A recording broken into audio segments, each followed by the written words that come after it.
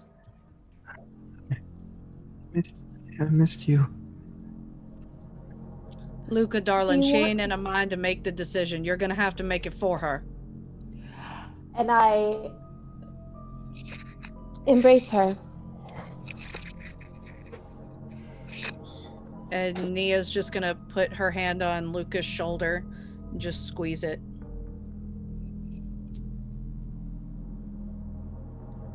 You make the decision. Instead of letting her die a mortal, you've taken initiative here in her dying breaths. And you deliver the embrace. And it is a strange feeling for you, Luca. You don't have any chowder as of yet, but she may be the first. And as you take the life of your retainer and transform her into something else, you know that by the next night, by the next sunset, that she will no longer be human. She will be your chowder, a foyador by the name of Bea. And as you finish this ceremony up, you feel that there is no more life, there's no more heartbeat, there's no more breaths being taken by Bea as she lays dead in your arms, lifeless. You made the right decision, sweetheart.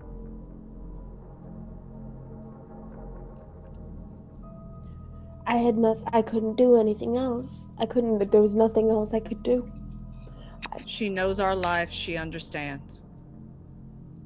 And when she comes to, she'll thank you for it. But what about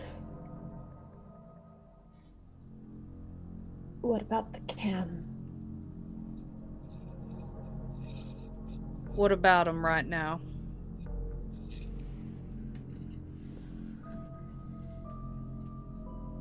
Way I see it, we have a valuable asset here.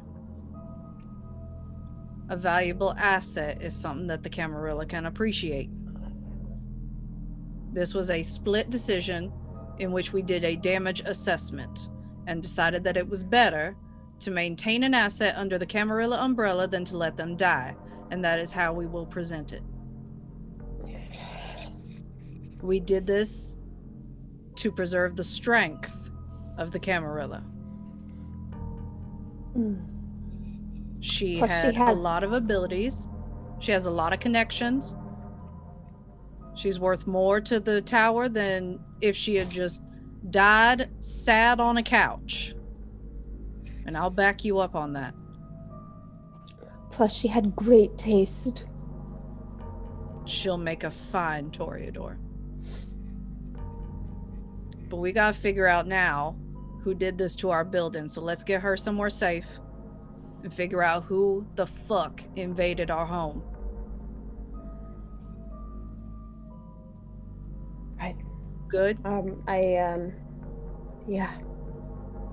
And she's gonna lean down and kiss the top of Luca's head.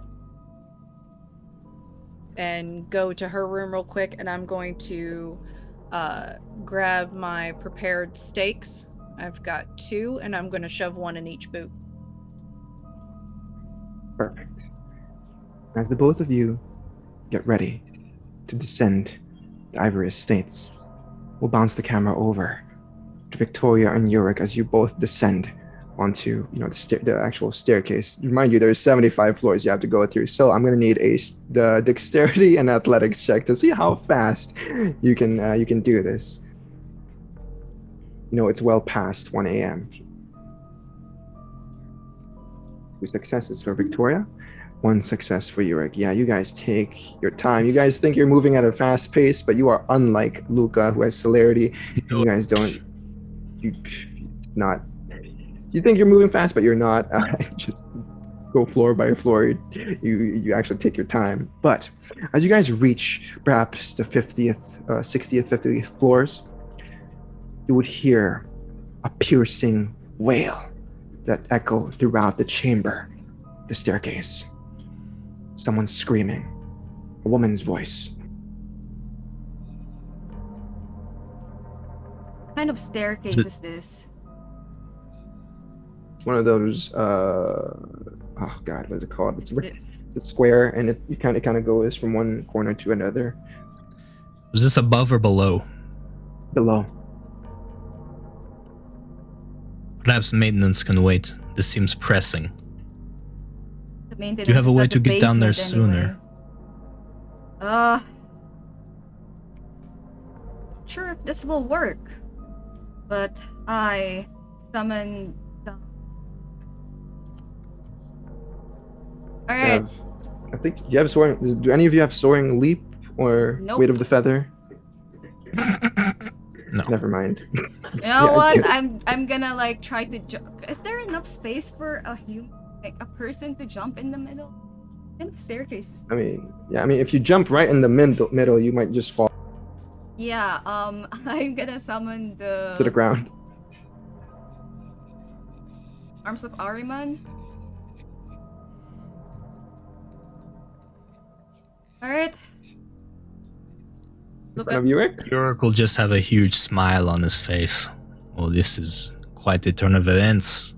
Go get them, Victoria. you don't want to join me.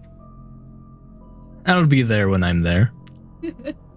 Well, I kind of like hike up my dress and then just jump down and use my Arms of Ahriman to slow down my fall. Sure.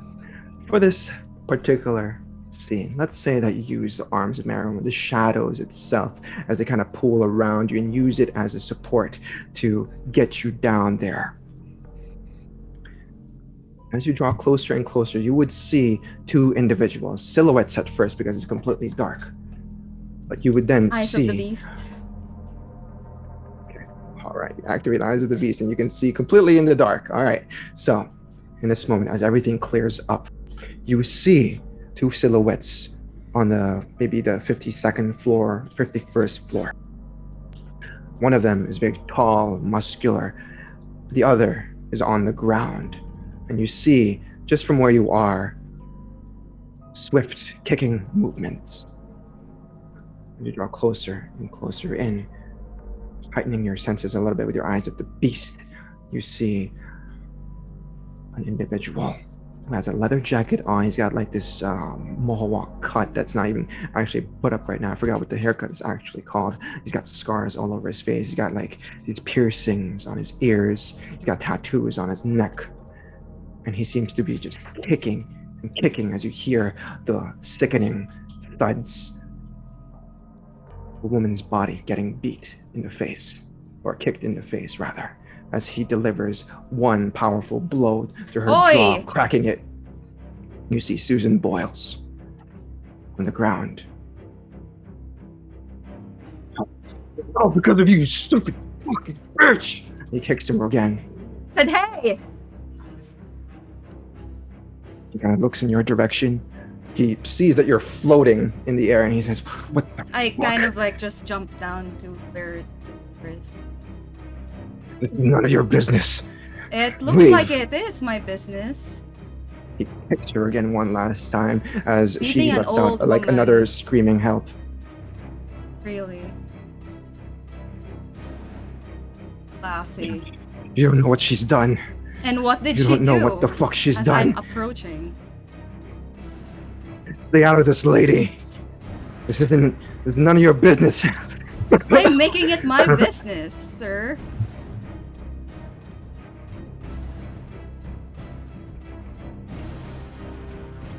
You don't want to be part of this. I swear to God. He kind of kicks her I'm one sorry, last but time. I am part of it as I kind of like push him away from the lady. Hey, I'm not done with her yet. You don't are know what done. she's doing. You are done. And if you want, you can explain what you're doing, but Saying how you're beating up an old lady? Sir. You see Susan Boyles on the ground, struggling to get up and trying to reach for you. Ma'am, are you okay? I reach. She whispers, even with a broken jaw, she tries to say, kill him, he's a criminal.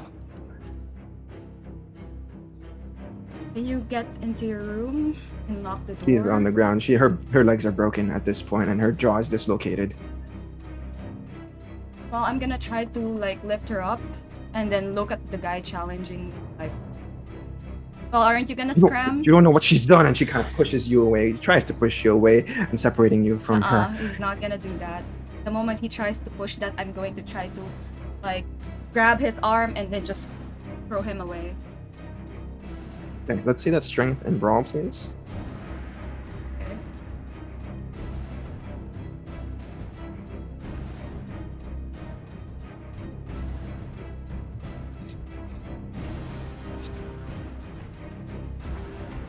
Holy shit.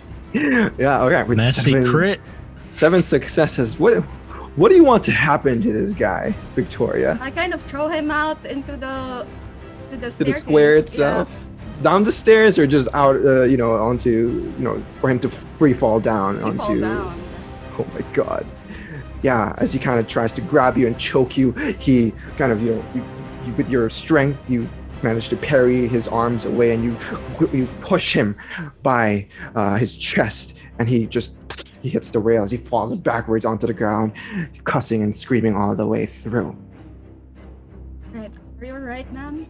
If you look over the ground, you actually would hear his dying last words as he kind of hits the floor disgustingly, and his back sprays out all of that blood and vitae. Turn Like to a Susan bug that was Boyle. crushed. Turn to Susan Boyle. Are you alright, ma'am? She tries to reach for her purse nearby. Do you need your purse? As she reaches for it, Victoria, you see on the ground as well a mobile phone Does that mobile phone have with an signal? open screen. You don't know. If you pick it up, you might Can be I able to pick it find up? out. Yurik, this is when you actually enter. You actually witnessed Victoria push that person off the ledge and onto. Oh, I would have. As soon as she went down, I would have been using share the senses to get every Okay, delicious so you- bit of that. Yeah, and as you kind of look at the phone itself, you would notice that there is an open chat log for you. Look at the chat log. Be pulled up on the screen right now, but it is an excerpt that's dated the 29th of September, and it's talking about a particular shipment that was supposed to be delivered at 11:59, and you can see that Susan Boyles was being a complete bitch about it. As you read this message, you would notice Susan Boyles is right behind you. She's managed to sit herself up on against the wall. She's pulled a gun on you. You wouldn't want to do that, ma'am. Her hands are trembling and shaking, and this is perhaps her last dying moments. Ms. Boyles, I believe you're making a mistake. You're confused. I understand a lot of things have happened. Right now, we're at a critical moment, a moment of perception. For what we have seen paints you to be a victim, but the moment after, the image you're presenting to us makes you seem less than so. And I'm wondering, moving forward, the next image will juxtapose into our perception of figure. tonight's events. I am using dementation while I speak to her. The trigger. As you start using dementation, let me see if it actually hits. She doesn't have a very good dice pool for it. With one success, Victoria, go ahead and roll your dexterity in athletics. Dexterity and athletics, yes. Can you use dementation, Yurik? Yeah. You see it coming, and you just move out the way as she lets out that gunshot, the gunfire. Very well. I'm gonna throw some willpower on that bad boy. 3. 3 successes. What do you project onto her mind, Yurik? Just a state of confusion. I mean, as I'm talking to her, I don't know if she's a victim. I don't know if she's a perpetrator. I don't know if she's at fault. And I want her to have the same sense of just, I don't know what part she's supposed to play in this. And I want her to be racked with the same self-doubt and not sure her role in this, and just sort of be almost just stunned by just indecision and not sharing her the part she's supposed to be playing in this series of events. And if she's confused enough, I would like to quietly and calmly take the weapon from her. In this confusion, because with those 3 successes on a mortal, she actually points the finger in her direction. Yeah, if possible, I'll take the gun from her. You're able to do this, and you can see her eyes are glazed over, and she's just simply in a state of catatonia. Victoria, what did you perceive in the phone? Is she at fault here?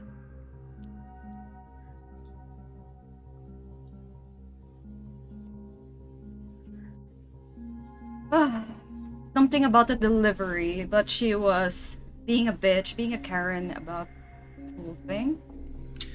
Delivery. So she participated in the events that took place here tonight. Most likely. I'd want to keep her alive if you want to... Your audio is cut out. Oh, Yurik. Oh no. I guess we'll pause the scene there. Nia and Luca, I imagine you guys are following them. Yes. Okay. Once we've got Bea secured and kind of tucked in a dark room, then we're heading to them.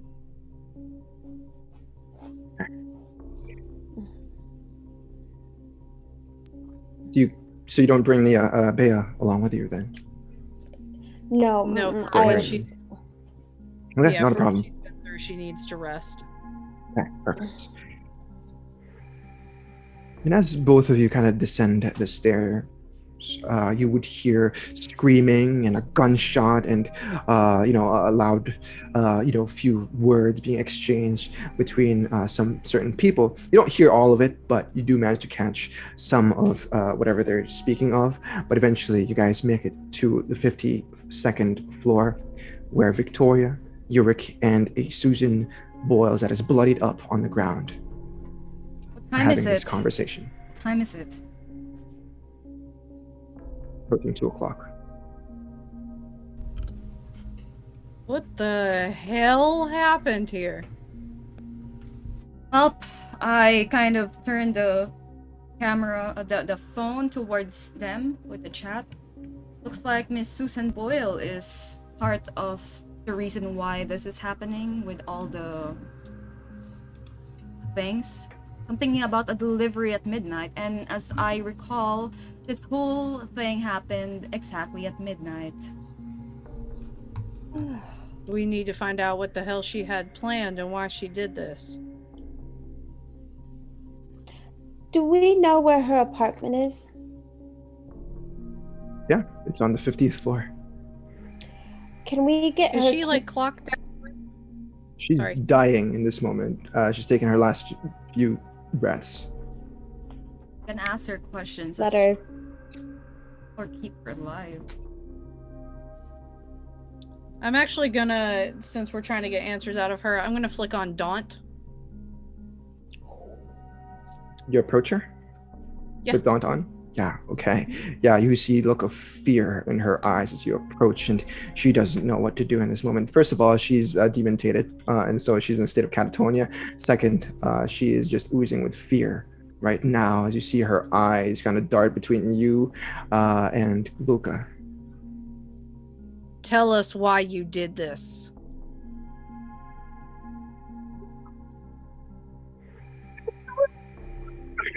I didn't do it. What was in the delivery? She just shakes her head. Talk now. As you get closer and closer to her, Nia, you have premonition, right? I do Who has not. premonition? What is premonition between the four of you? I do. And Yurik. He approaches this woman, Luca.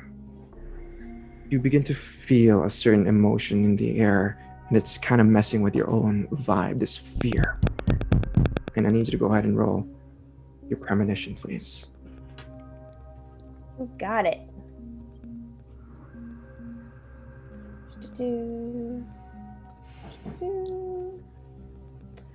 What is it again? Resolve. Both of us or just her? Just her. Just me. Okay. Here we go. Yeah, she's trembling at the moment, Nia, and you pretty sure that she's not able to talk in this moment because of being paralyzed by this fear. 5. 5 successes. Luca, in this moment, everything darkens. You are unable to see for just a split second, but you come to immediately as you feel the breeze wafting in the air as your hair kind of flows. You find yourself under a spotlight. And under the spotlight, you see a few more spotlights light up, and you can see a lot of things going on around you, but they're just silhouettes.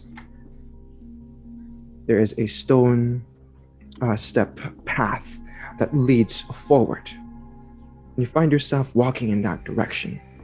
And as you do, you notice to your left a silhouette of a tree, a large, unusually large tree.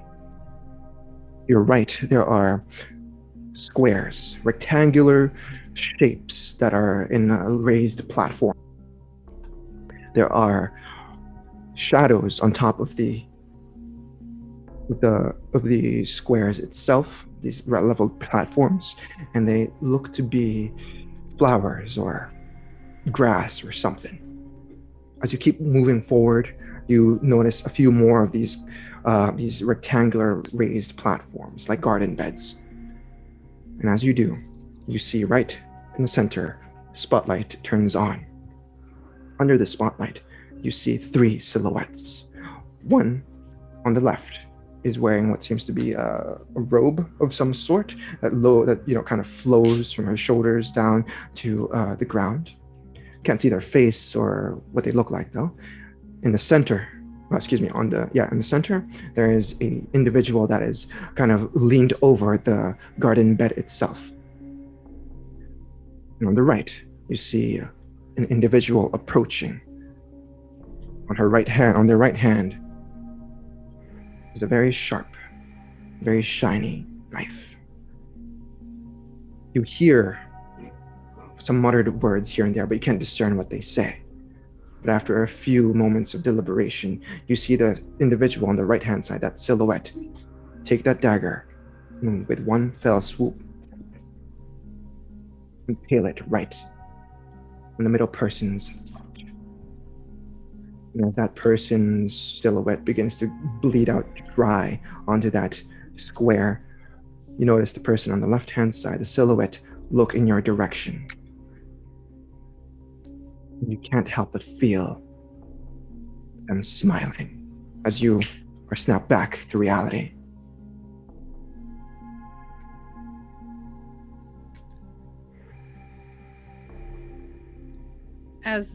As she's going through that, Nia is going to take one of her rings, cut open her palm, and jam her hand over Susan's mouth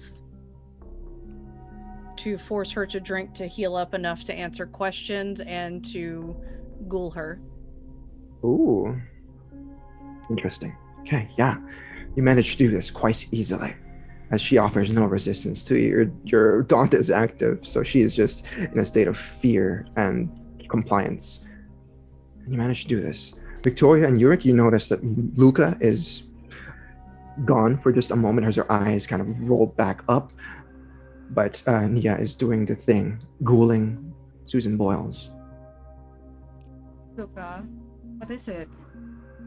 You see? I don't even know how to describe it. It was three shadows, silhouettes, figures, trees, and then there was a knife stabbing a hand, and blood magic. Yes. There's nothing worse than blood magic. But I asked Nia earlier. Nia, you said there was no magic involved. Not that I could see. Doesn't mean there wasn't none far beyond my level.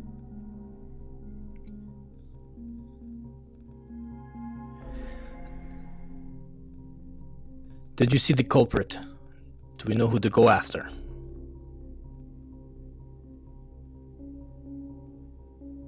I want to look through her purse, though. Can I look through her purse Yes. that's on the ground? Absolutely. Yeah, she's my ghoul now. Do whatever you want.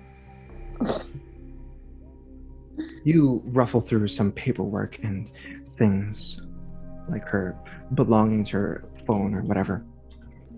But you don't find out much about Miss Boyles, except for the fact that she owns one of the biggest moving companies. But she was very adamant in having this package or this delivery made tonight before midnight. At least that's what you can discern from her information. I really want to go to her apartment and see if there's any remnants of the package there. So maybe something with an address or a name. Or Nia can ask her, command her to tell us where the package is delivered exactly. Yeah, now that she's ghouled, I'm gonna drop Daunt, since she's Mhm. amenable now anyway. Mhm. Susan, darling, what was in the package you wanted at midnight? You see that her jaw is still dislocated, but she managed to utter a few words, one of them being, basement. Basement. Basement? We should What really head. was in it? Susan, what was in the delivery?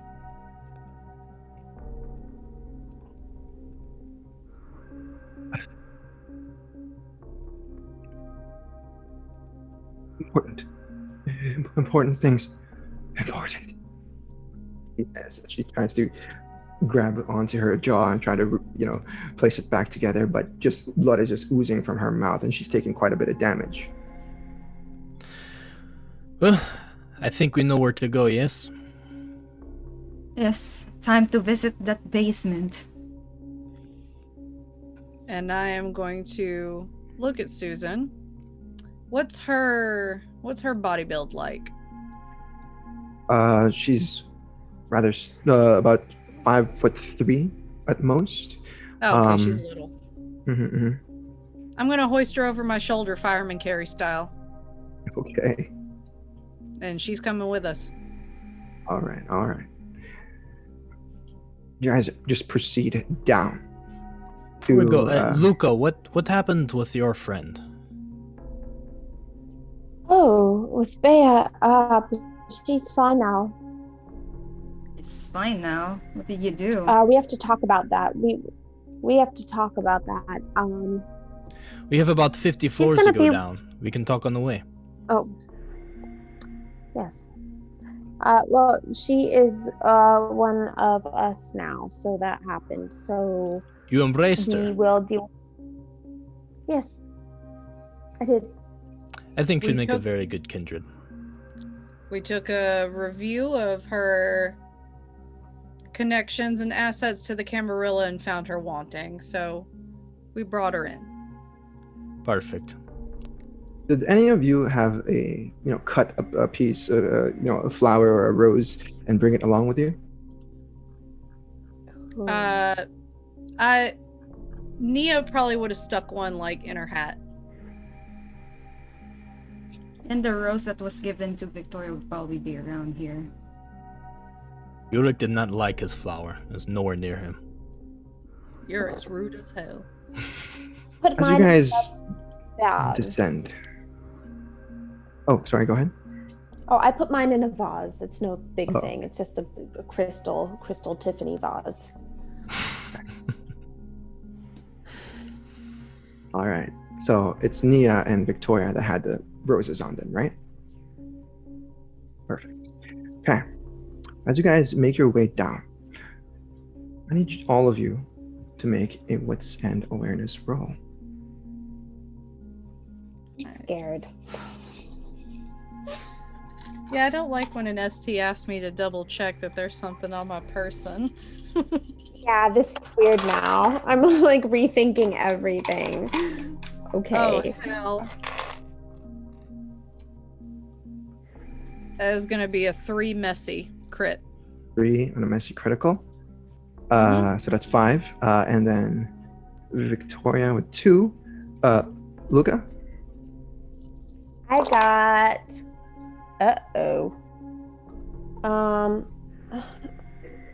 I think it's like a bestial failure. Bestial failure. Okay. And Yurik, what did you get? No audio. Oh, no audio. Oh, no. Try speaking again. I got 1. Kit, Yeah, we can you hear hear it. now? Yep. Yep. but it's you cut out on me too. What am I rolling? Wits and awareness. It's an awareness. Shane, I appreciate that. Whatever the fuck that was. Anytime, buddy. All right. So Luca got a bestial failure. Yurik has 3 successes. Victoria 2 successes. Nia 5 with a messy crit. Okay. Nia, Uh-oh. you're the only one who feels this, but the rose on your person vibrating.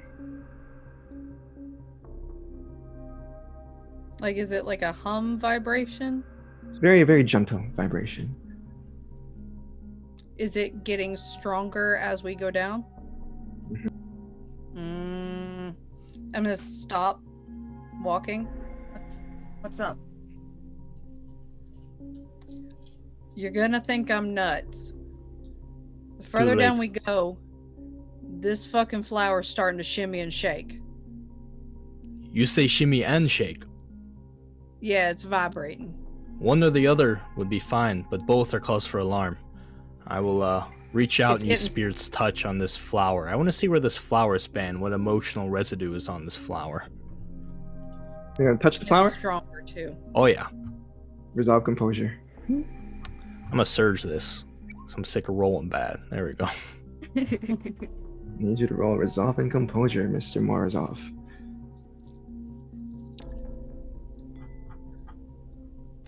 You- Resolve and composure? And remind me, you rejected the flower profusely, right? Yes. 5 successes. Oh, that's a crit as well. Okay. With 7 successes, Yurik, as you reach out and Yeah. try to touch the flower on her cowboy hat, you get stung by it as if there was some sort of reverberations in the air, an energy. And with those 7 successes, you are able to withstand it. But you do know that perhaps prolonged exposure to it may cause severe side effects. At least to you. This plant is most unpleasant. I've told you all at the beginning I did not like it. And once again I'm You were proven just correct being an in my ass. You didn't know initial anything judgment about it. of a flower. It is tainted, no good. Get rid of it. Victoria, I'm gonna throw it, but I'm gonna gesture to it and go, but it's getting stronger the more we go down. that means there will be shimmying and shaking as we go down. Nothing good lies for us down there, but that is where we must That go. means it's connected. And it's better to. I'll hold on to it. No, Victoria, I just said get rid of the freaking flower.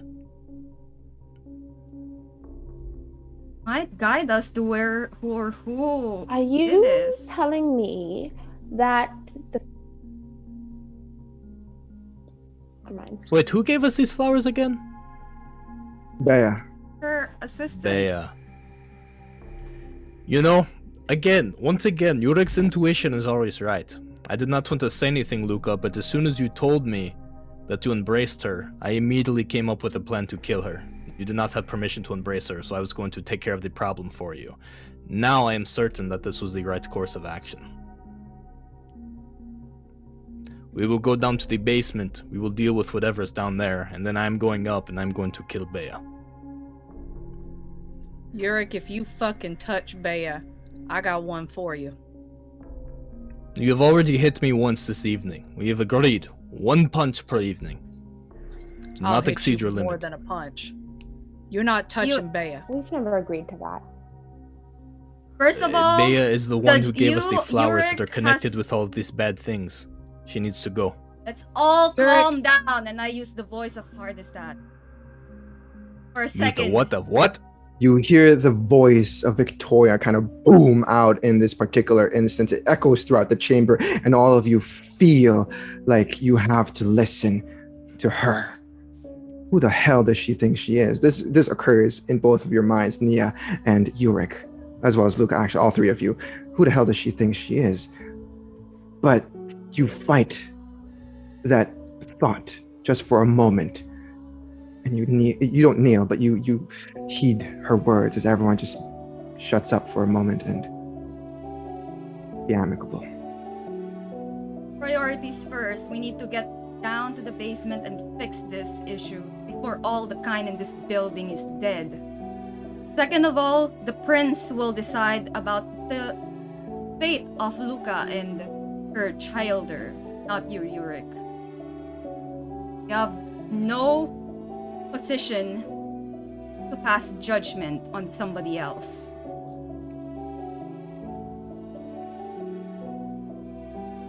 Now let's I go. disagree wholeheartedly, but I will obey what you say for some reason. I'm most curious about this. Let's go. You have share the senses, right, Yurik? Oh yeah.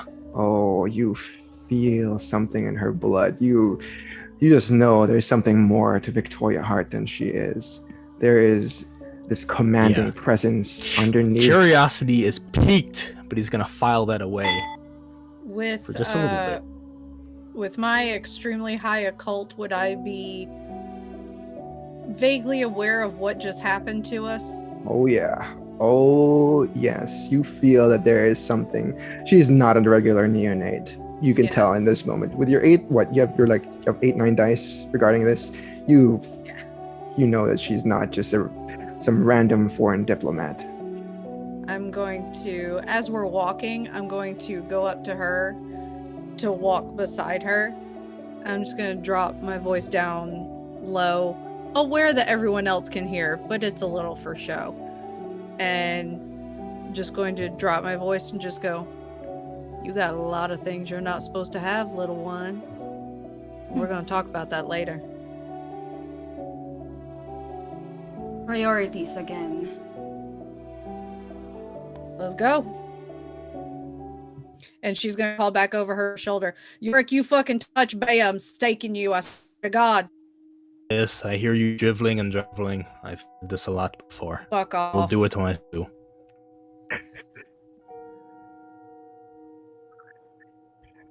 And you guys eventually Question. make it to the first floor lobby. You guys have to get to the first floor first before you get to the basement, so you have to walk across. But as you do, we're gonna roll with your previous awareness rolls.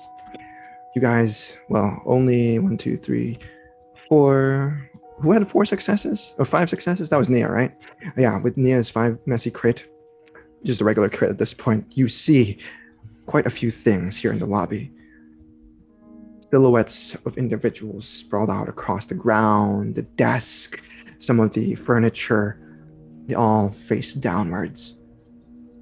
Who has heightened senses? Luca? Or Nia? Yes. Okay. The both of you see in the darkness. Eyes of the Beast for Victoria as well. And you can see that these people They're pretty much dead. There's blood oozing from their mouths and nose, even their ears. Just pools of blood scattered across the ground now. And you guys will know that this is probably a masquerade breach at its finest if someone were to see. Yep. You also notice that the front door is open. Well, it's not open, but you can pass through it if you wish. For one of you, this is an easy exit with their new chowder. Come back to the 9 successes from earlier with Nia. You have made it to the first floor. There's a lobby, empty lobby here. No one saw you. There's no cameras that are on because that power is flickering in and out. People are dying, probably dead upstairs. And you really have to invest all your time here, the rest of your evening here, and you can just leave.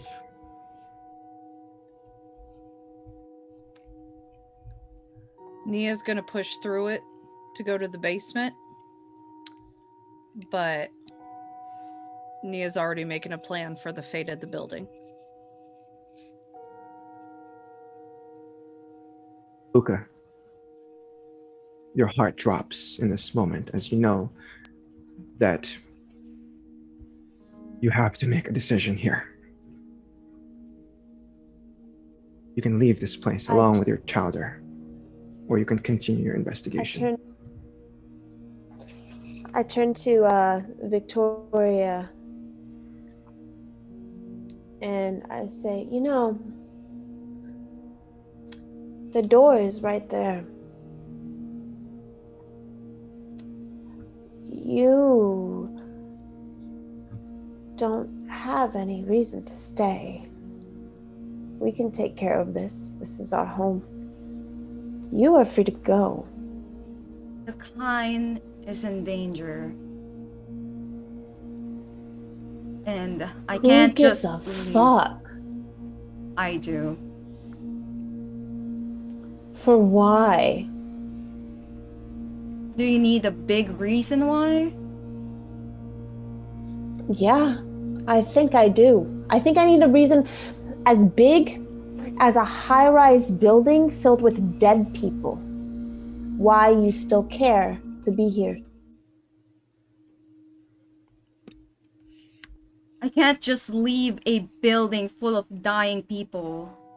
That will stick with me. That will stick with me till the end of the days. I can't do that. Some of us are still young enough to have feelings.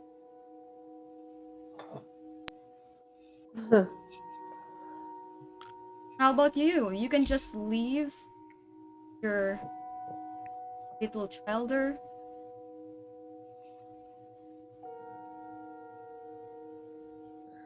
That ain't no kind of life, and you know that.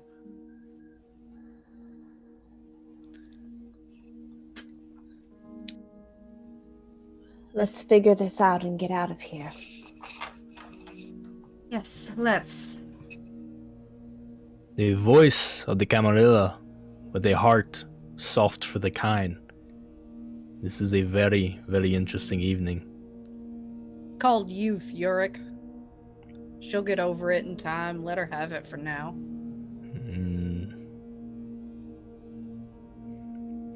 Something very old in her veins. We all got something very old in our veins, but fuck Kane right now. Let's get to the basement. You guys ignore the way out, and perhaps your curiosity regarding what the hell is going on in this building overcomes all your feelings, and you proceed down to the basement. As you do, you reach the steps of it and open the door towards the corridor. Immediately, you see the darkness. Well, it's not very dark. There's emergency lights on, but it doesn't matter because all of you have abilities to see in the dark. But as you make your way down the corridor, you find room after room. The first is the electrical room, second is the plumbing, and third is perhaps a storage room. The doors are open for all of them, and you hear muttering within the electrical room. Muttering of an old man.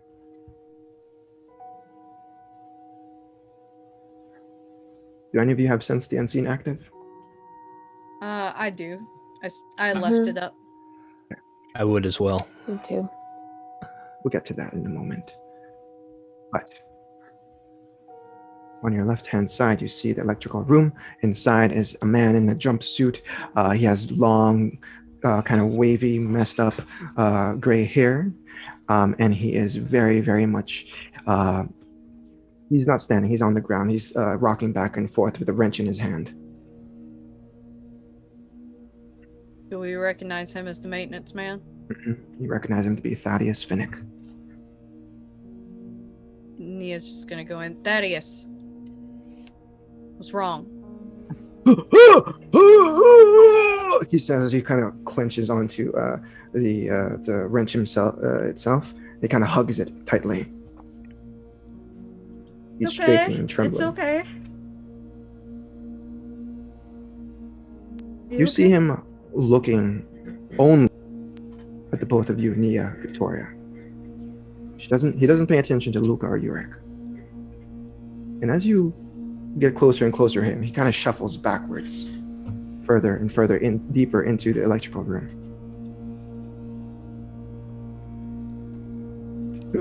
Please.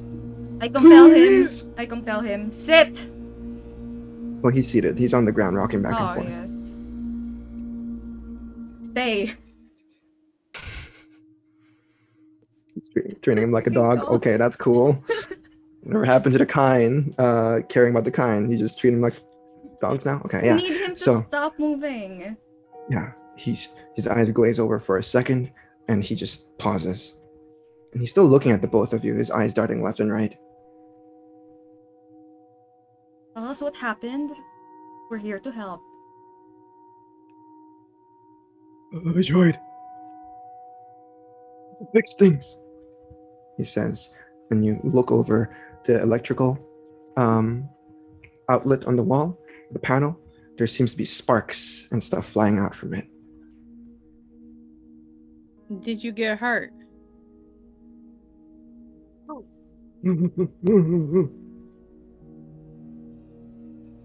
Did you see anybody else in here?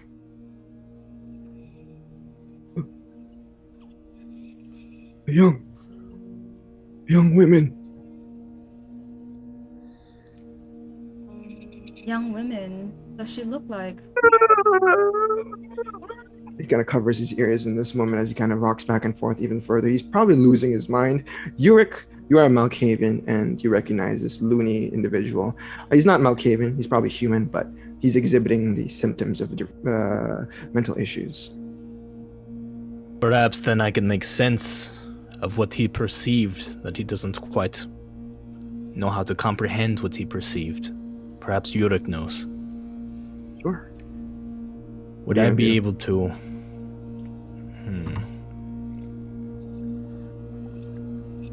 What's an insight, all four of you first? I'm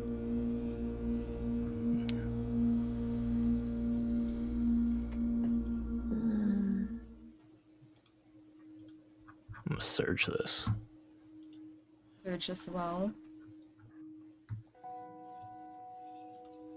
Man, Victoria really never fails her freaking rouse checks. I hate this. 2 successes for Yurek. How many we successes will for power that. Luca? 4 successes for Nia. Luca, how much? That's a crit now, so that's 3 for 5. That's 7 now for Yorick. 7 Yurek. Okay. 6. For Luca. All right. Most of you, for the 3 of you, Nia, Victoria, and Luca, he's not looking into your eyes. Matter of fact, he's not afraid of looking at you. What he's looking at are the roses that you've thrown away earlier, and now you realize that they're back to where they were earlier, from before you threw them out. Fucking hell. Can I just grab, is it reachable for me to grab one of your steaks, Naya? If you are near my boot, yes.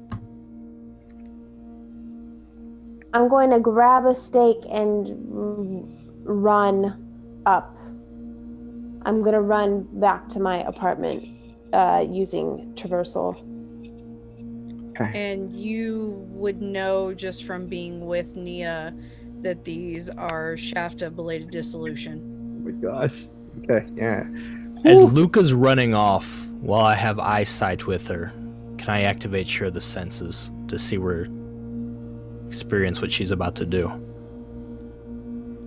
Sure. Don't roll a rouse check for this. Because you've been with her for all these. Well, you pass anyway, but yeah, you don't need to roll for this. But yeah, Luca, you can definitely take one of those stakes, magical stakes, and you use traversal to just activate your celerity. You run up the wall and as fast as you can back to your haven. Yurik, with those 7 successes, there is fear gripping in his heart. You know that there's something here, something powerful. Enough for him to be in this state of panic and confusion and fear. You too feel it. Yeah, he's holding something, right? Is he holding a tool or something, you He's said? using a wrench. Yeah, he's holding on to a wrench, like a weapon, but not like a defensive weapon. I'm going to bend down and reach and touch. Just hold the wrench, not even take it from him. Hold it while it's also in his hands. Mhm. And I want to use Spirit's Touch to experience what this wrench has experienced. Sure. As you do, you get a glimpse of whatever happened to it.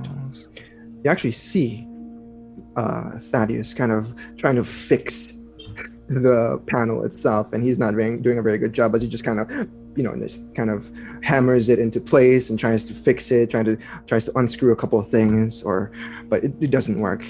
Everything's been tampered with. Everything is broken. Nia, you have sensed the unseen active, right? I do.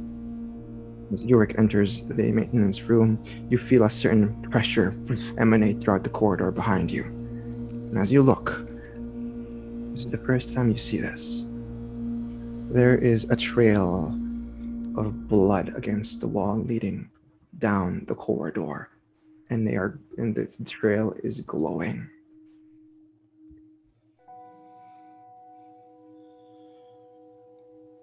What's the plan? There's glowing Well- blood in the hallway.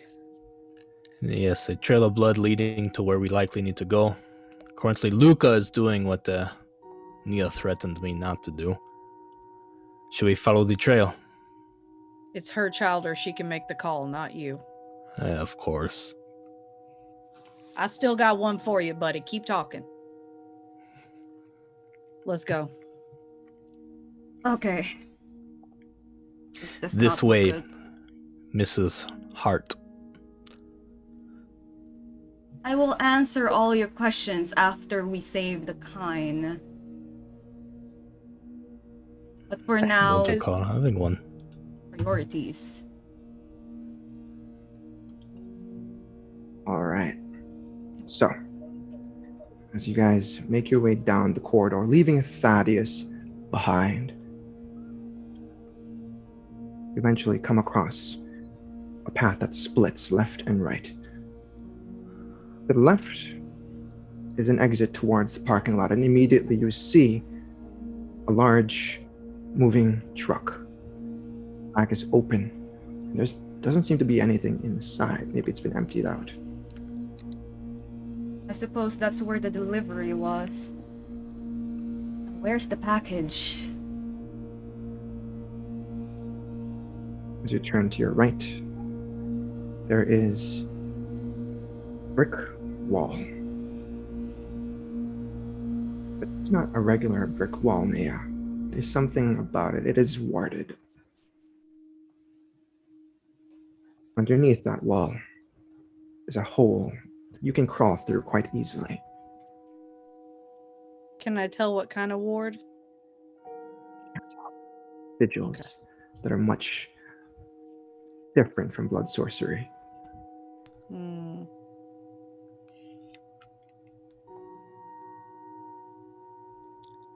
Seems Lil Bea was a pawn in someone else's plan. That wall's warded to shit. Can you do anything about it? Can you break it? Fuck if I know. Because as I see it, we'll have to crawl through that. So I point at the dingy floor. Oh, I'm sorry, princess. It's not for me, it's for her. For they. I point to Luca. Luca's not there anymore. Oh, Luca went Luca's upstairs. Luca with went the upstairs to child. slay her new child, Ah. I assume. Shut up. Alright. Well, I guess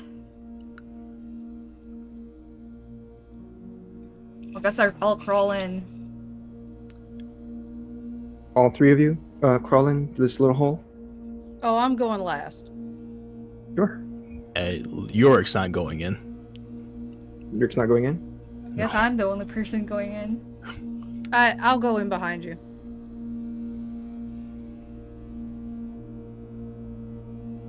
Here's what happens. As you crawl in, Victoria, get all on your knees and on the ground, and you just kind of military crawl in that direction, and so do you, Nia. You're the only one who notices this, Nia. You're the only one who recognizes this. But immediately, because you're on the ground itself, you would see that same glow form a line.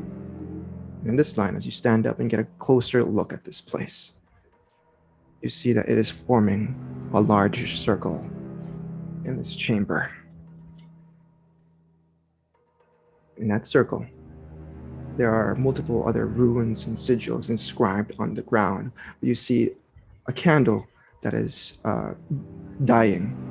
Two candles, actually, one on each side of the actual circle. In the middle of the circle, the silhouette of an individual wearing a long dress. She's from the shadows, so you can't really see. Oh, you have heightened senses, so I've got eyes of the beast. yes, it's dark. As she moves in closer to you, you would see the dim light kind of cascade onto her face. And you see long, dark hair, very fit figure, laces around her neck, and a smile that paints a pretty picture of your past, Nia. You recognize her. Will be your sire.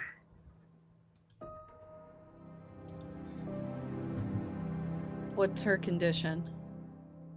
She's standing there with her fur coat. She looks very different now. It seems her style has changed over the years, but she still has that grin about her. I mean, you're beautiful, much like you. But there is something different about her. I'm going to step a bit closer to Victoria and put my arm around her. I am going to look at her and I'll use my charisma and persuasion to kind of give her a like wink and a grin of go along with it.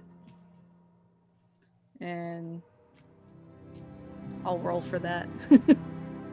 I mean, I'd just go with it. This is not the first.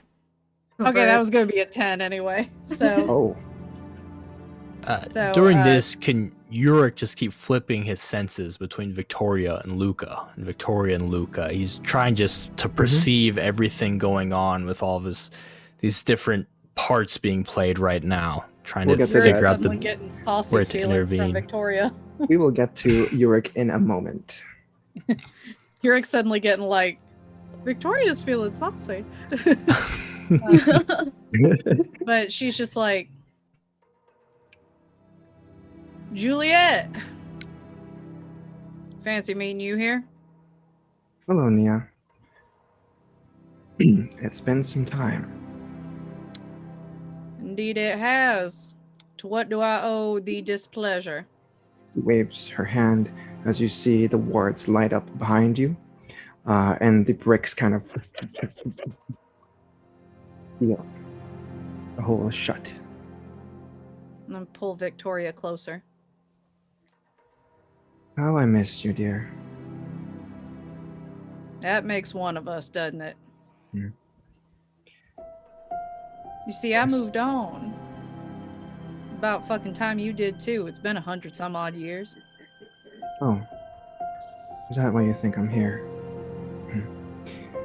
I really don't give a shit why you're here, but I need you to stop whatever you're here for and get the fuck out. I cannot stop, as I was tasked to do this. She raises her hand for a bit.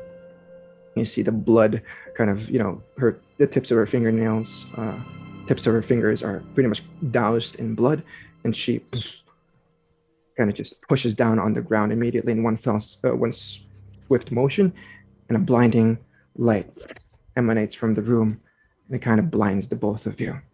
Immediately Okay. as she does it, cauldron of blood. You got a cauldron of blood, her? Okay. Yep. All right, yeah. Let me Go ahead and make the... those rolls as we pause the scene. They are bouncing the camera back to Luca as you reach the top of the building, 75th floor. Now arrived at your haven. Once again, you find yourself in the dark, and your beloved Bea is still where she was earlier. She's in your private quarters, just laying there lifeless.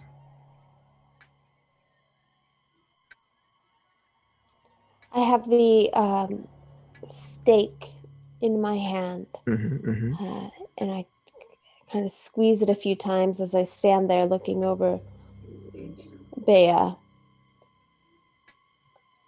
I approach her. Is she sleeping? She's in some sort of slumber. She's dead for sure, but the embrace takes effect after the next sunrise, or sunset rather.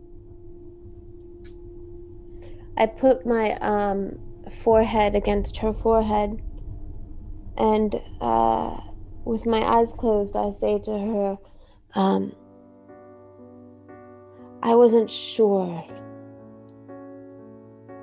I wasn't sure that embracing you was the right thing to do. And I'm not sure if you had anything to do with what's happened tonight. And I'm not sure if killing you is the right thing to do, to put you in your final death. One has to be sure, absolutely 100% sure. And I'm not. And then I stake her. And then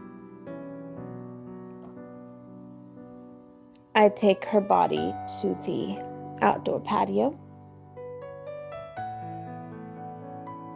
And I finish.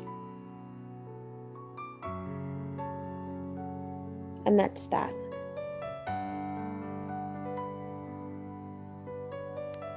Okay. And I believe the stake is able to kill. Right. I forgot. So Yeah, no matter where stabbed, the wood will find its place. Oh, goody. As you do, you feel it connect, and you feel the surge emanate from the wooden stake itself as it releases the magics that were stored within by Nia. It glows a faint red for just a moment before you feel all of the energy take over her body. Perhaps you're old enough to know the effects of this particular stake as you've just taken the life. Once again, Bea.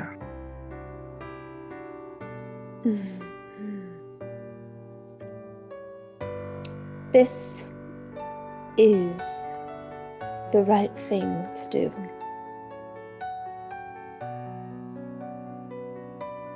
And then I just walk down 70 so flights of stairs to find out what my coterie is up to.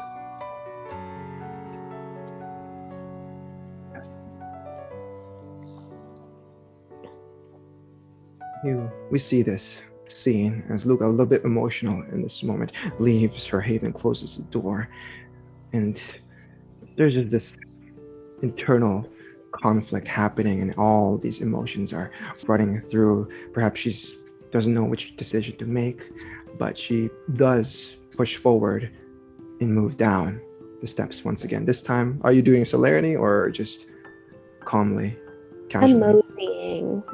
As Mia would say, I'm going to mosey. Mosey on over. Okay. Taking my time. We'll bounce the camera over to Yurik. As you feel the emotions running through the actual chamber itself, shifting between Nia and Victoria, all of a sudden, everything blacks out to you as the hole seals itself, and you feel a presence behind you. It is the African American individual with red hair, glowing brown eyes, with a black tie, the lavender shirt, as he says, "Been looking all over for you, partner."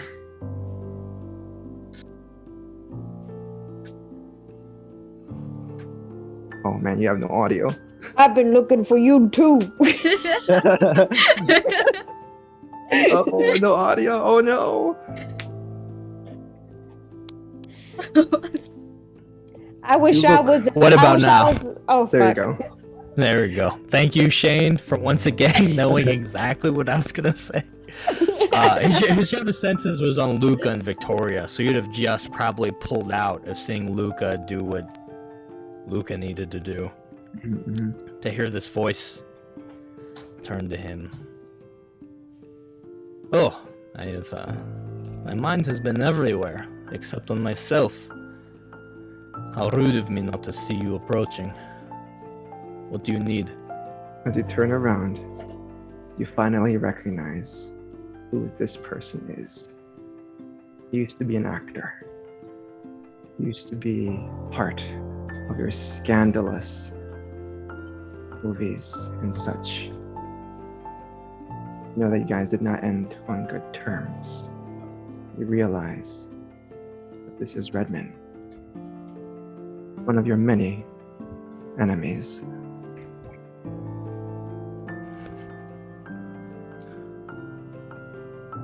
I look at him for a long moment. I know I'm supposed to recognize you, but I simply do not. Let's cut this short, pal. And he kind of raises a firearm in your direction.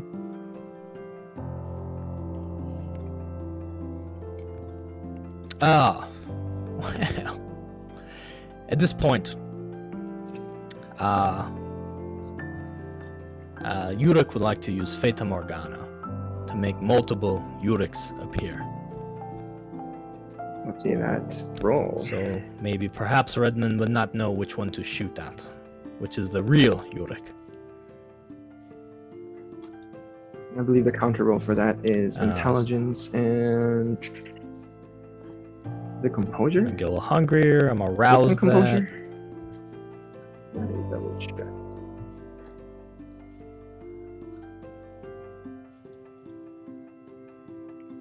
How much hunger are you at, by the way?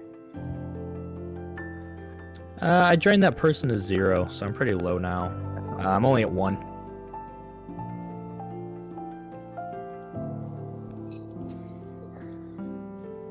Oof. I'm gonna willpower that. It's intelligence and awareness. Okay. Oh God, yeah. With So those 5 successes. successes. Well, he has a chance. Nope. He fails his roll. Okay, yeah. Those 5 successes, you see multiple Yoriks emerge from your current, stance, and he is confused for a second. He doesn't know which one to shoot, and he just fires at one of them. You hear the loud bang that crashes through a nearby wall, and it kind of echoes and reverberates throughout the chamber, the corridor itself. What do you do? This whole time he's been continuing to talk, even when multiple Yoriks appear. I'm Wondering. wondering if you were that individual from that one film that did not do so good. Not that any fault of my own, but because of the lackluster performance. Or perhaps you're the one, and I just keep talking and filling his mind with dementation as I do so. Ooh, all right. Okay, that's how to Malkavian. Okay, yeah. Go ahead and make that dementation roll, please. Get hungrier. Hungrier now. I'm gonna rouse that too, because we in this. Be the best time to spend all your your surges and your willpower. As we're Don't coming I to a know it? close. 6 successes using rouses and Holy willpower. crap. Yeah, that is a lot of successes, and you feel his willpower corrode in this moment as you fill it with those thoughts and the paranoia and the insecurities you're projecting onto him. It's taking effect as he begins to hesitate in this moment. He doesn't know where to shoot, but he just fires once again, missing you, Yurik, once more.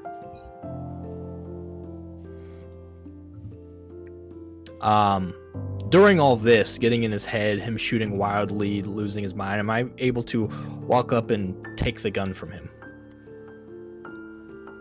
Sure, yeah, if you choose to do so.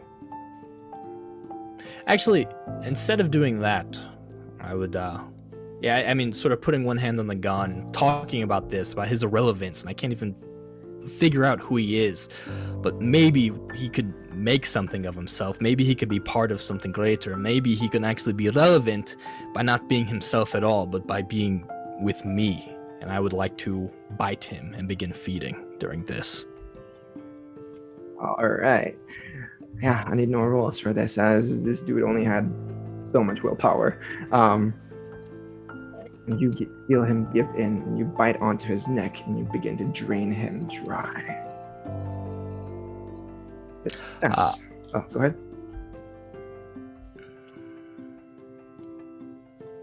I will.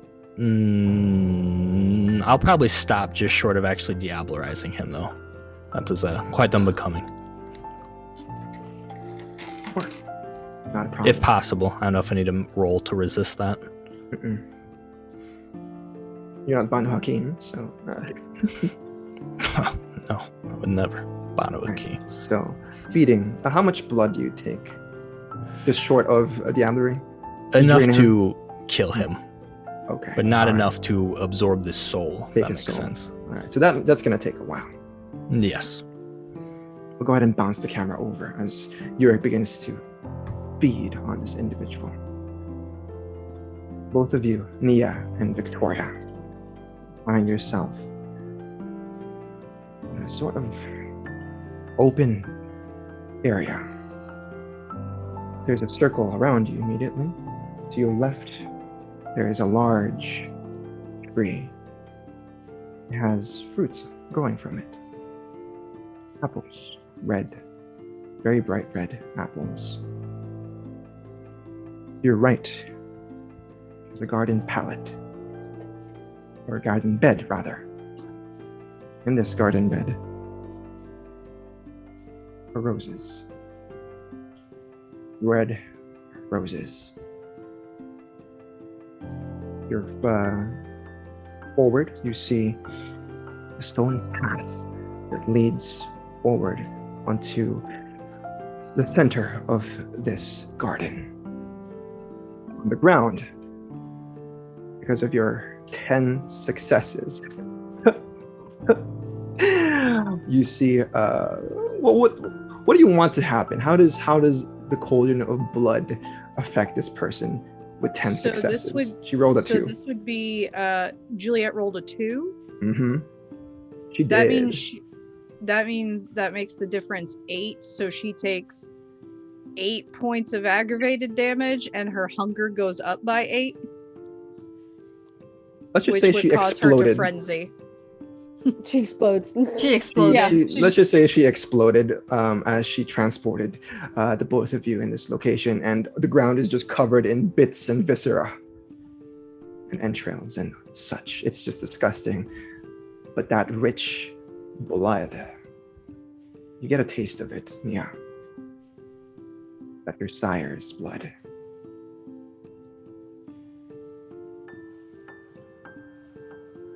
Should have done that shit back in Dallas. Alright, now where are we exactly? Fuck, I don't know. You didn't You're recognize both- the ritual that she used? That's the bad shit about Tremere. We're all way too different. Malkavian, you know not to talk to a Malkavian. They'll fuck with your head. A Toreador, you give them a beautiful painting. Tremere, fuck if I know. Tremere hates Tremere. As the both of you begin to gather your senses, you look around and you see that there are silhouettes of little girls, or not little girls, but maybe in the age range of 13 to maybe 25, just young youth, adolescents. They're all dressed in rags. They all have bruises on their cheeks. Some of them are bloodied up. Some of them have cuts on their arms. Victoria, you recognize these bruises immediately, as you have perhaps experienced these before. They all have these eyes about them that they've lost their way. They lost their hope in life. But they all just kind of peek out from the bushes and the trees and the garden palettes. They're hiding from both of you. They're being cautious. At the very front, in the middle of it all, you see another silhouette of an individual. She wears a long, dark dress, sort of Victorian. She has long dark brown hair parted to the side. She has red glowing earrings, thin red lips, very symmetrical face, and dark brown pupils.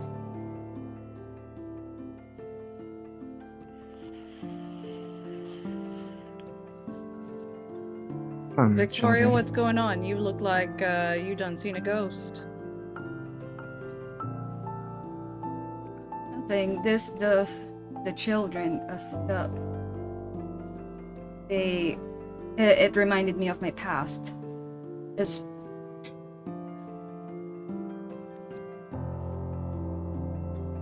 Come forth, my children. Who is that? Who are you? The woman in the center. Fear not, you are in a safe place. How do we know that? Look around you. Trees are fruitful. The garden bears many flowers. And these children were brought here. They were saved. It was blood magic that got us here. I don't trust that shit. And this is not my safe space. Safe place, as you call it. I already have one. This is not mine. I know what the both of you are feeling, she says. And as she raises her hand, you feel this wave of emotion kind of hit you in this moment. Sort of connection between you, Nia, and you, Victoria, and this woman standing in the middle. You guys, for a moment, this only happens from just like a premonition. You all read each other's suffering, your past, your demise, all of which you've endured all throughout the years in your life and unlife. The despair that you all hold in your heart is shared between the three of you.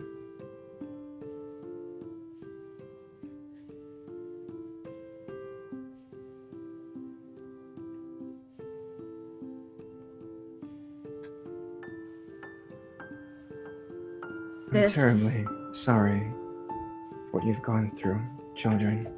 And she walks towards your direction very calmly. Her back is straight. She keeps her chin on a level. She says, "Do not worry. As mentioned, you'll be taken care of here." And as I said before, this is not where I belong. This is not my safe space. Just tell us how to get out of here. And we'll be on our way.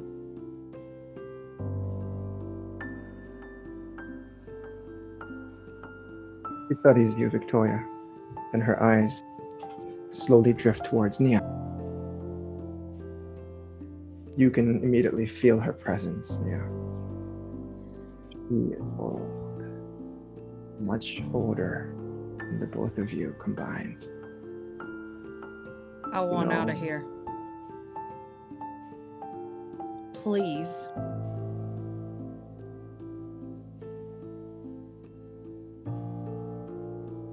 I granted you a way to exact your revenge, did I not, Miss Calypso?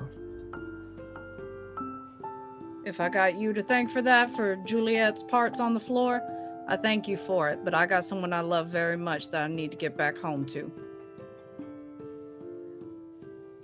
See? How unfortunate. She needs me more than I needed my revenge, so please, if you don't mind. You will all leave this place relatively safe. All, or at least the both of you, passed my test.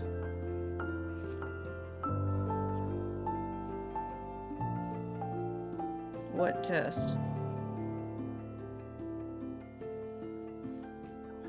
The people in this place, the residents, those partygoers, they all bear their own little secrets, their own little organizations.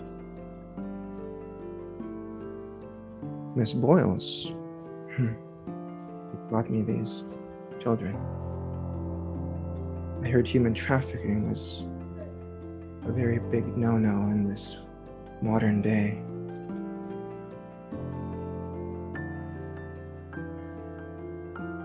Yes. Oh, and Mr. Walter as well. He is a doctor, but he does have his secrets regarding pedophilia. Visits children in the orphanage regularly.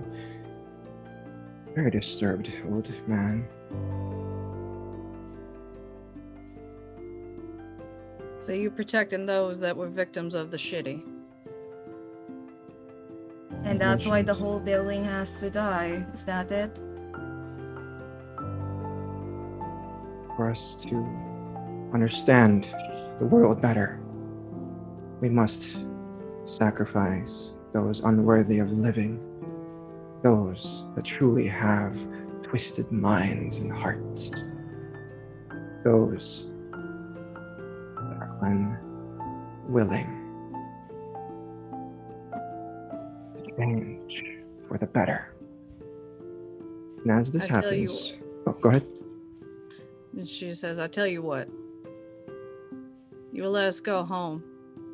You let us get our loved ones out. Just us two and the two we care about. I'll burn that place to the ground for you. No one will escape.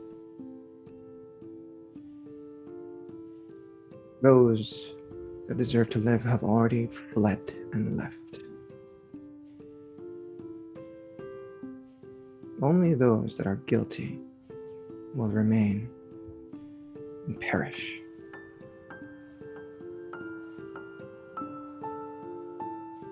Where does that leave us? In this moment, we snap our fingers as we get back to Luca. As you make your way to the first floor, Luca, right outside, you see a man in a Phantom of the Opera outfit, sipping on a glass of tea. He's holding it right outside, across the street. I head out the front door.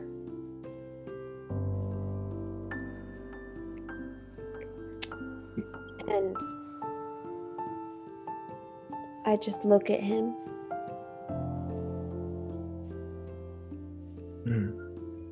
Miss Luca, glad of you to join me.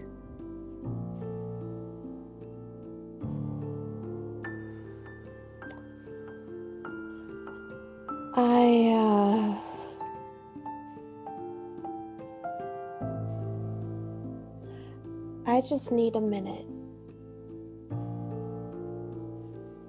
I'm just going to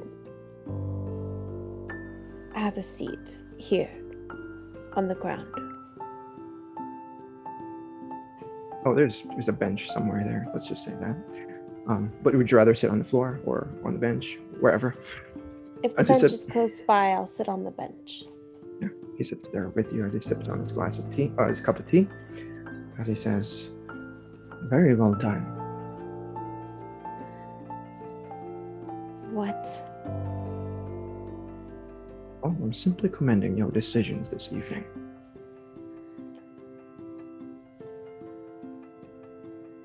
Fear not, fear not. It's all not for nothing, he says. You're safe, and so are your coterie members. Oh, thank God. You passed the test. The test? For the past decade or so, all of you have been tested. To see where your loyalties lie, how you'd make certain decisions if you were fit for the organization. The Madame chose this night to see how you would react to certain situations. To learn through suffering.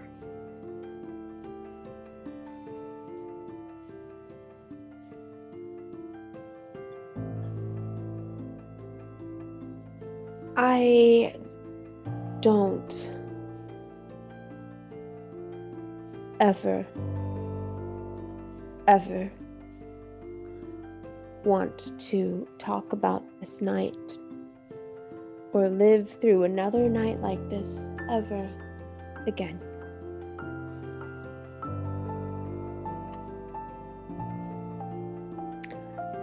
So, please enjoy your tea while I wait for my friends.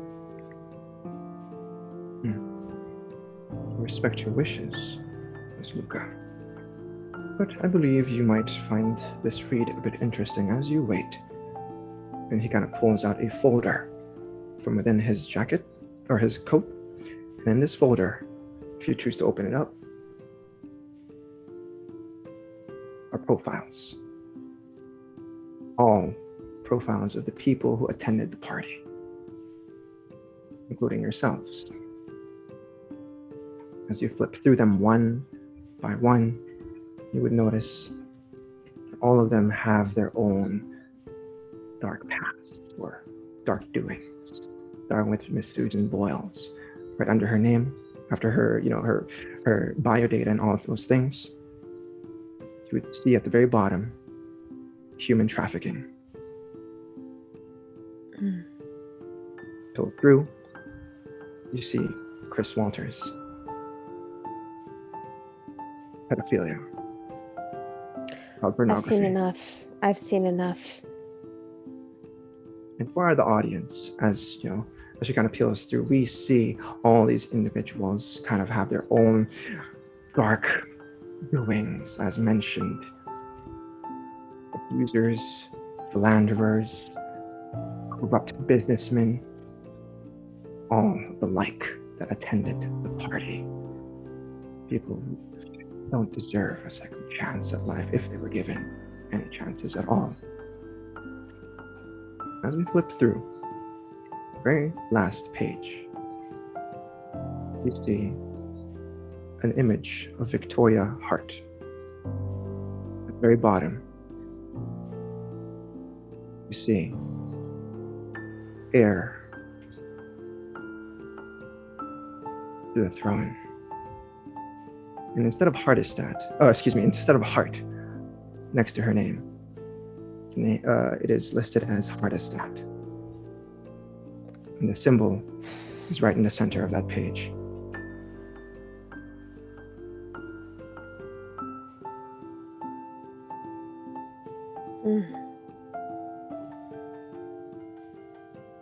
Perhaps Mr. Charles showed you this, and you, for a moment, Luca, things click.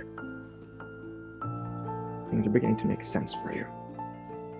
Perhaps you know that she will play a very pivotal role in the coming nights. Perhaps that's why you were tasked to look after her.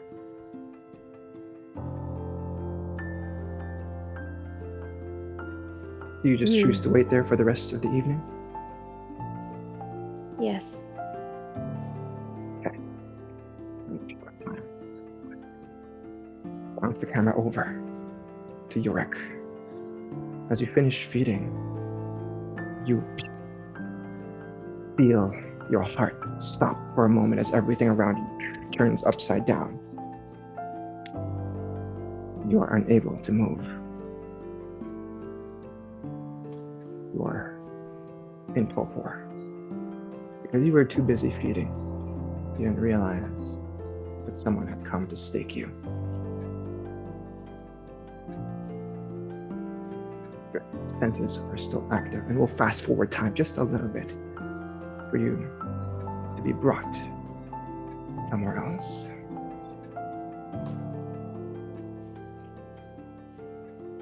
As you find yourself being transported, you are levitating. It feels like you're floating, but with your vision still active, you notice that someone else is next to you. You don't recognize them at all. The woman, and she seems to be just using her fingers to move you in that direction. Not a character she's using far reach, but as she moves you onto a particular private elevator, you feel the ground shift, and you are brought up and up and up several floors. Eventually, you're back at the rooftop. You feel the fresh breeze blow in. You notice the greenery that is around you. Breeze, the garden of roses. And you notice Victoria, Nia, and a woman with dark red hair and bright brown eyes, speaking to themselves. Now, I must ask the both of you, now that you know the true colors of these people, do you choose to stand with them, protect these kind? Or do you choose to forge your own paths? I was already in the middle of forging my own path before this little party. Will the Camarilla show you the true way? Will the Sabbat? Will the Anarchs? I know your pain, Miss Calypso. I know they limit you. The pyramid. See, that's where you're wrong, and I'm getting a little fucking tired of you saying that. You don't know shit about my pain. Maybe you saw it, maybe you felt it, but you don't know shit. Stop telling me you know my pain. I will forge my own path. I will burn that penthouse building down to the ground. And I will go home, and you will send me there right now. Now, in this moment, as she begins to walk towards the courtyard, or the center. All these years, those who accept their fate and those who forge it. You all are very, very good candidates for what's coming. Coming. In time, you will find out, should you choose this path. Hmm. Look around you, Miss Hart, or should I say, Miss Hardestat. There are people that need to be guided. There are people that are suffering. People who walk all over you, and she gestures to Yurik, who's now just carefully being placed on the ledge of the edge of the garden, bed in the center.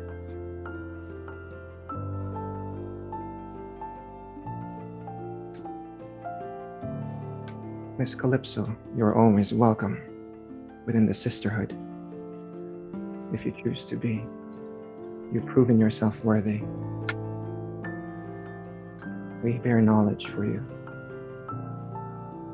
Glad to know you think me worthy. The only woman I'm interested in is back home.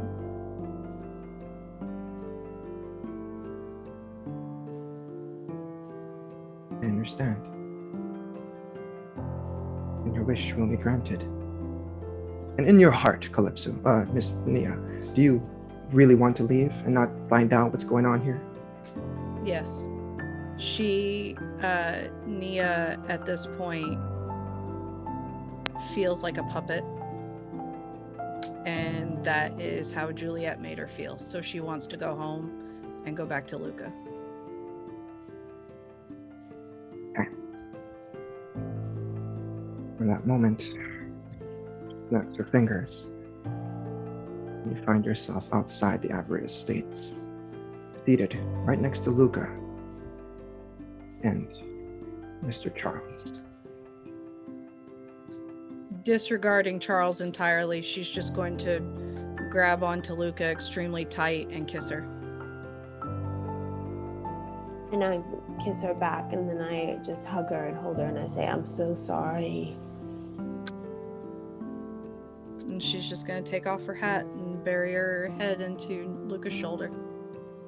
It's gonna be okay. I'm so sorry. It's gonna be okay. We're going to go somewhere else, far away. There's bigger shit happening, and I got so much to tell you.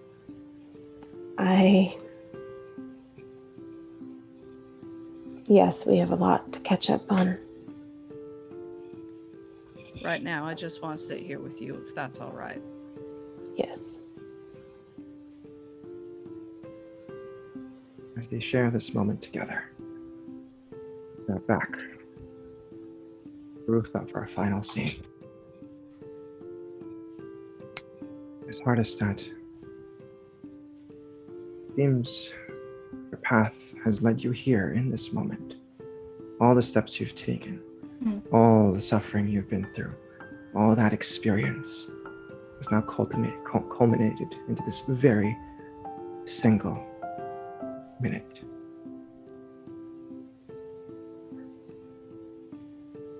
You are in pain. You are in despair deep down. And the lies, the betrayal from your past still lingers within you, even if you were trying to press it all down. You see, and she kind of gestures towards Yurik. Canaanites like him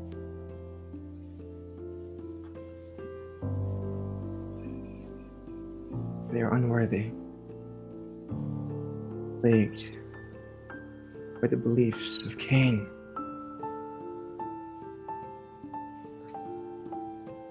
What is he talking about, Yurik?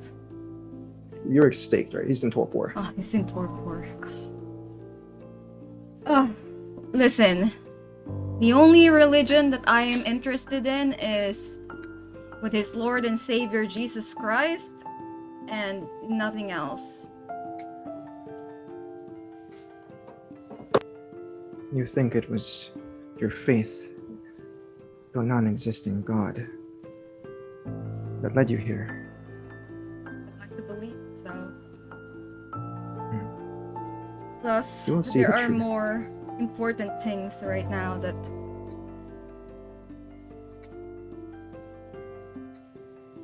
I'd prefer not to dwell on other stuff. We will free you from your burdens. I'd rather not. This burden is mine to carry and mine alone.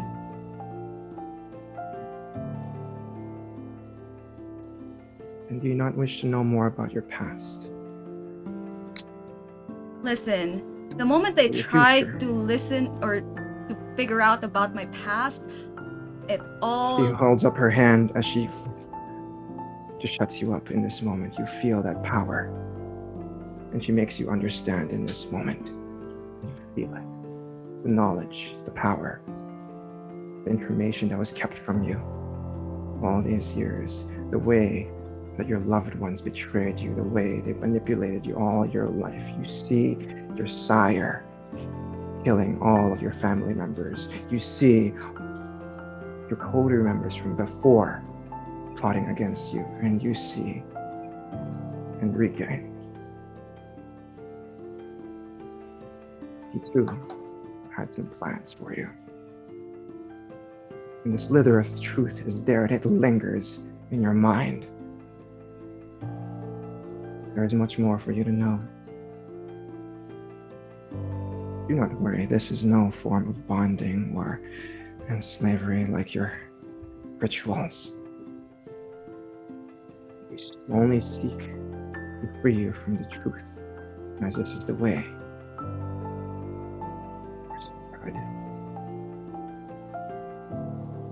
You've been programmed all your life to follow a set path of rules, but yes, and you are setting up another path for me. I'd rather know about the truth by myself than having somebody else tell it to me.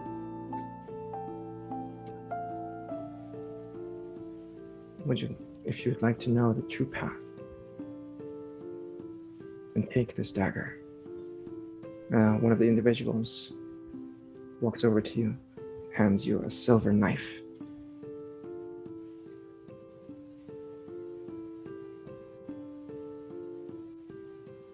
Begin flourishing your garden with the blood of those that seek harm to you.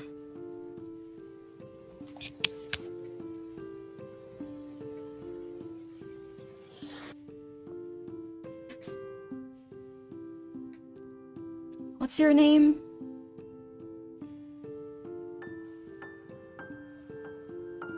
Or what may I Arista. call you? Arista? Arista. Arista. Arista, it has been a long day. And I would rather just go home. But if we may, continue this conversation another time. And let's. And what of him?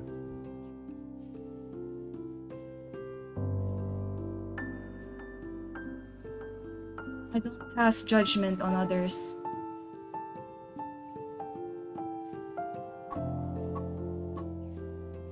I'll leave him to you.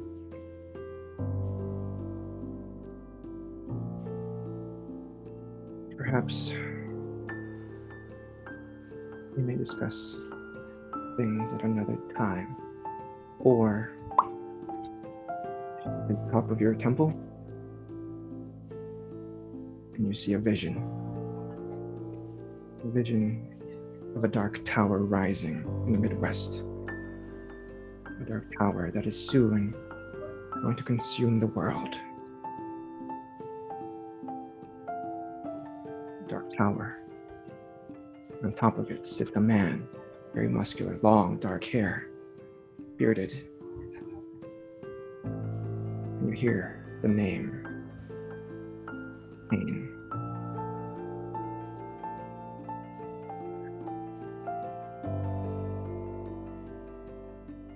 Should you accept this knowledge, Victoria Hardestat, I welcome you wholeheartedly to our organization. I, Arista, as many to Camarilla, hereby grant you the title of Bahari. You are now with the blood of your enemies, a child, Lilith. And we will end the session there. Oh my god, did I just get inducted into the Bahari? You say Bahari? Yup. Welcome to mentioned, the this was- Bahari, Victoria. All a test. Oh whole time. my god. And Nia's like, nope. And you I got tried knocked to out of leave. there. I was trying to I guess not. We'll leave Urick's fate at a cliffhanger there, as Victoria decided not to water the garden with his blood. But yeah, thank you guys so much for watching. It was a pleasure storytelling for these wonderful, beautiful people, and I had a ton of fun doing so. Once again, thank you so much. I am Lou, storyteller for Call of the Abyss on this channel. You can find me at Crescent's VTM. But yeah, let's go ahead and introduce these insanely amazing cast, starting with Nia. Sorry. I thought we were going in the other order. I have been Ellie Collins. I am storyteller for ATL by Night. We are a vampire V5 game set in the city of Atlanta. We are currently in our off-season gearing up for season 5 that starts in a little over a month. So you can follow us at ATL by Night, or you can follow me on Twitter at Ellie_A_Collins. And I just want to say a huge thank you to everyone for donating. You guys are helping change lives, and that really means a lot to someone like me who could have used Wave's services when I was younger. So thank you all so much. Got Bully? Hi, Oh, no. I'm Bully. I'm on table golf. I'm from Table Golf. Even if you can hear me, keep going. I want you to do the full Oh, your mic went introduction. weird. Yurik is a La Sombra confirmed. I am Bully. Oh, Bully, your mic is not liking you right now. Yeah. But I'm from Table Goth, and my favorite vampire player of all time is Shane Easton, and Mood. Yeah. Oh my god. You can follow us at Table Goth or on Twitch at twitch.tv/tablegoth. No.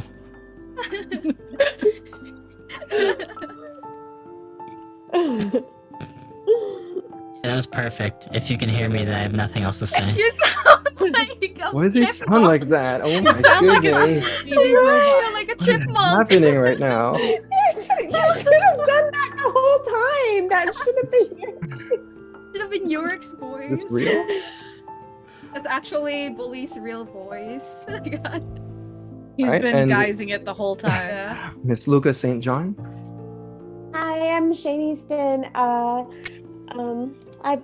sometimes on LA by Night. I play Katya, and sometimes I'm on Denver by Night. I play Jax Tuesday, and I'm about to be a performer at the Madcap Hotel here in Los Angeles, which is kind of like a Meow Wolf type place. So when things get better and people can travel and come to that kind of thing safely, I will see you there, or I will see you somewhere on Twitch playing vampire games. And I am Rina, playing Victoria Hardestat, who's apparently a Bahari now. Check out our other stream, Tuesday 7 p.m. PST. It's called Call of the Abyss. I'm playing a Scarlet Leon, who is always do. and being scolded by her teammates. Yeah. If you want to follow me on Twitter or any other social media, you can check it out down below. Thank you guys very much. We have smashed the goal 3 times.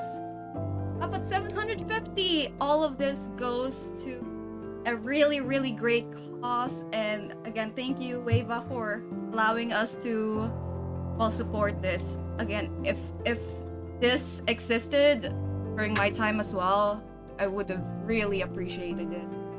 Yeah. Anyway, I hope you guys enjoyed the stream. It has been eventful. Yeah. We'll see you guys next time. This has been the Ivory Estates. Bye.